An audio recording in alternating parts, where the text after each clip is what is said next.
Boa tarde, pessoal, tudo bem com vocês? Eu queria refletir hoje com vocês, em pouco tempo, sobre a primeira carta de Pedro, capítulo 1, versículo 13, que diz assim: portanto, cingindo os lombos do vosso entendimento, sede sóbrios, e esperar inteiramente na graça que vos foi revelada em Cristo Jesus. Qual é a mensagem da primeira carta de Pedro? O que Pedro intenciona ensinar àqueles irmãos? Para quem Pedro escreve? Quais são as circunstâncias? Pois bem, provavelmente Pedro escreve essa carta em meados do ano 64 depois de Cristo, em meio à perseguição de Nero. Pedro vai escrever aos forasteiros da dispersão, que ele chama nos primeiros versículos. Logo, quando a igreja se inicia, com a pregação de Estevão e o seu apedrejamento, é instaurada ali uma perseguição dos judeus sobre os crentes. Logo depois, mais na frente, depois de 64, com o incidente do incêndio de Roma, que foi planejado por Nero, conta a história que das 14 províncias de Roma que ali existiam, 11 foram queimadas e 3 que eram ocupadas majoritariamente por cristãos não foram. Logo, Nero colocou a culpa nos cristãos.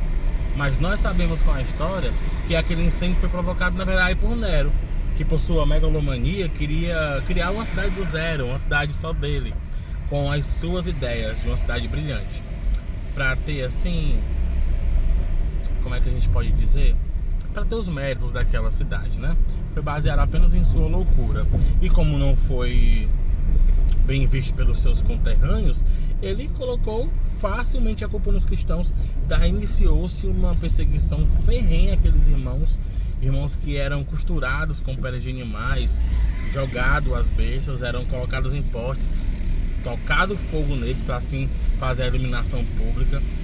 Então, as circunstâncias são essas. Então, muitos crentes estavam desistindo de sua fé, abraçando uma outra fé que seja menos perigosa, menos danosa à sua vida. O contexto é muito parecido com o contexto da carta aos Hebreus. O autor aos Hebreus também escreve com a mesma intenção que Pedro escreve: fazer com que os irmãos permaneçam firmes, mesmo diante de ameaças e mortes. Estamos entendidos? Então, os primeiros versículos aqui, a minha reflexão de hoje é sobre o comportamento cristão. Como o cristão deve se comportar diante de tantas perseguições, diante de momentos difíceis. E é isso que Pedro começa falando. Pedro vai dizer: portanto, cingindo o vosso entendimento. Ora, portanto, é uma conjunção coordenada conclusiva. Conjunção, porque junta, une um texto ao outro. Coordenada, porque segue uma ordem lógica. E conclusiva, porque conclui o que foi dito anteriormente.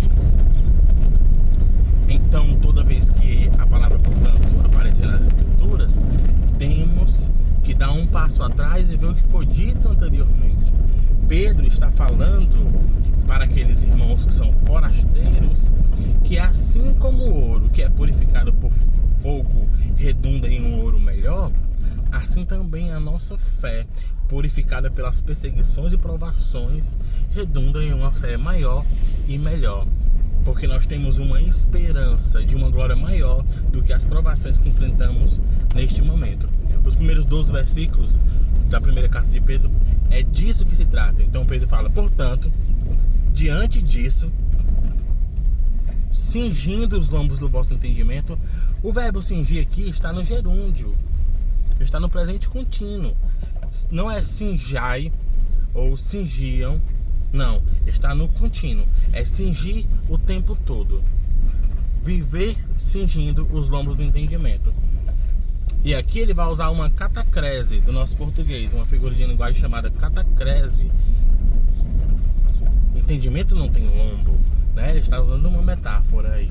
Pra gente fica um pouco estranho essa linguagem semita, mas para aquele público que ouviu isso naquele momento, rapidamente entendeu o que Pedro queria dizer. Ora, quando um semita, quando um homem judeu, um homem árabe, ia praticar alguma atividade, ele pegava o seu vestido, a sua túnica, subia até a altura do seu joelho e cingia-se colocava um cinto para facilitar a ação posterior.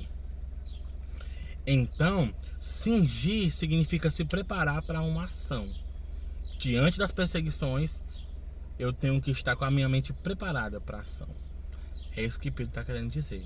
Cingindo não os lombos, mas os lombos do entendimento, tendo a mente preparada. Tendo a mente preparada, sede sóbrios. Sobriedade aqui é o contrário de desespero. Sobriedade que significa domínio próprio. Uma pessoa que está alcoolizada, ela não está sóbria, ela não tem domínio sobre suas ações. E não é assim que os cristãos devem se comportar em meio à perseguição. Em meio à perseguição e morte, os cristãos têm que cingir os lombos do entendimento, estar com a mente preparada, não entrar em desespero, ter o domínio próprio. Por quê? Porque temos esperança, ser sóbrios e esperar inteiramente, única e exclusivamente, na graça, no favor imerecido que vos foi revelado em Cristo Jesus. A perseguição está às portas, mas eu estou calmo, estou preparado, estou sóbrio, tenho um domínio próprio, porque eu espero uma revelação maior por conta da graça que já foi revelada em Cristo. Deu para perceber o que Pedro quer dizer? Ora, vocês que estão sendo perseguidos e mortos, mantenham a calma, porque vocês têm uma esperança. A graça que foi revelada em Cristo Jesus, que produzirá para vocês um peso de glória muito excelente. Paulo vai dizer que a nossa leve e momentânea tribulação produz para nós um peso de glória muito excelente. Então, crentes que estão passando por tantas dificuldades, mantenham a calma, porque vocês, nós temos uma esperança de uma glória maior do que qualquer perseguição, qualquer dificuldade que enfrentamos neste mundo de então. Louvado seja Deus por isso. Amém.